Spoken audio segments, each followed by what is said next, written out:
پشاور میں تازہ حملہ اور حالیہ کچھ ماہ میں پاکستان کے دوسرے شہروں میں خودکش حملے ان خطرات کی نشانیاں ہیں جو پاکستان کو درپیش ہیں۔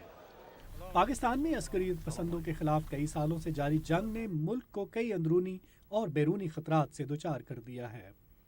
القاعدہ اور انتہا پسندوں کے خلاف فوج کی کارروائیاں جو پہلے قبائلی علاقوں تک محدود تھیں اب شہری علاقوں تک پھیل چکی ہیں، لیکن کئی امریکی ماہرین جیسے سلیگ ہیریسن کہتے ہیں کہ یہ خطرات اس وقت تک کم نہیں ہوں گے جب تک پنجاب میں موجود جہادی گروہوں کے خلاف مؤثر کارروائی نہیں کی جاتی۔ ممبئی حملوں کے بعد پاکستان نے لشکر طیبہ کے خلاف کوئی خاطر خواہ کارروائی نہیں کی۔ کچھ اشاروں کے علاوہ اس گروہ کو غیر مسلح کرنے اور مظفر آباد اور مریدکے میں اس کے کیمپ بند کرنے کے لیے کوئی بامعنی اقدامات نہیں اٹھائے گئے۔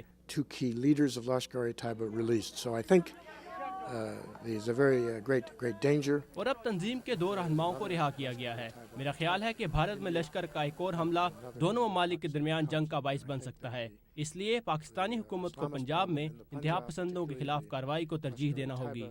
Militias should be given high priority by the government of Pakistan.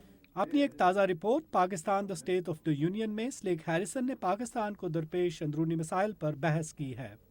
Us report پر ایک سیمینار میں بات کرتے ہوئے ہیریسن نے کہا کہ پاکستان کو اپنے چھوٹے صوبوں کے مسائل حل کرنے پر توجہ دینی ہوگی۔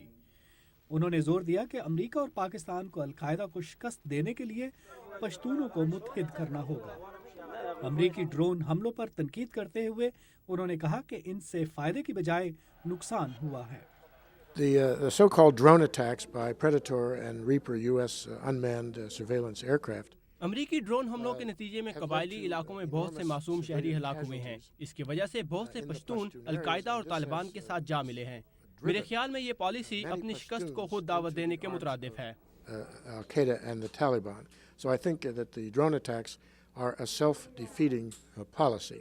یہاں واشنگٹن میں زیادہ تر امریکی ماہرین پاکستانی حکومت کے انتہا پسند گروہوں کے ساتھ امن معاہدوں کی مخالفت کرتے آئے ہیں۔